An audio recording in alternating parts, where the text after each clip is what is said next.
Bienvenue sur la chaîne Mystère Sacré. Si ces murmures venus des âges anciens bercent votre cœur et vous guident vers des rêves apaisés, alors votre simple abonnement deviendrait une lumière sur mon chemin. Il m'aidera à poursuivre cette quête des mythes oubliés, pour continuer à vous offrir des instants de silence et de paix. Fermez doucement les yeux, laissez les vagues d'une île enchantée vous porter lentement vers les rivages de l'Égypte ancienne.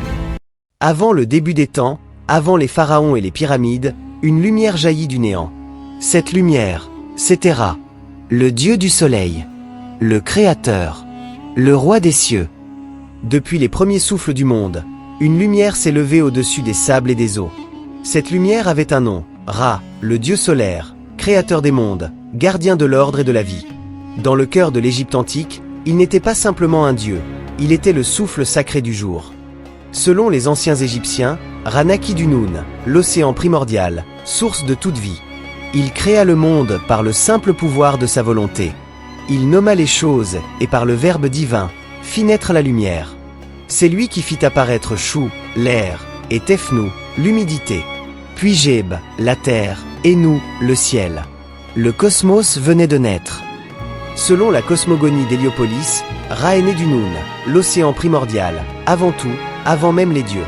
Par la force de sa parole, il créa le ciel, la terre, les hommes et les autres dieux. Il engendra Chou, dieu de l'air, et Tefnou, déesse de l'humidité, donnant naissance à l'équilibre cosmique. Chaque jour, Ra embarque dans sa majestueuse barque solaire. De l'est à l'ouest, il navigue à travers le ciel, illuminant le monde des vivants. Les dieux, les hommes, les animaux, tous vivent grâce à son souffle. Sa lumière éveillait la terre, nourrissait les cultures et guidait les vivants. À midi, il brillait à son zénith, symbole de toute puissance. Mais lorsque le soleil décline à l'horizon, une autre traversée commence. Ra ne meurt pas. Il descend dans le Dua, le royaume souterrain.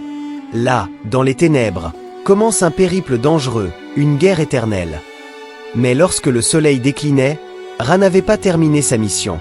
Il descendait lentement dans l'horizon ouest, vers l'invisible. Ce monde secret avait un nom, le Dua, royaume des morts et des mystères. Le Dua n'est pas l'enfer. C'est un royaume de mystères, où les âmes cheminent vers le jugement. Pour Ra, c'est un champ de bataille. Chaque nuit, il doit affronter les puissances du chaos. Et le plus redoutable d'entre eux est le serpent Apophi.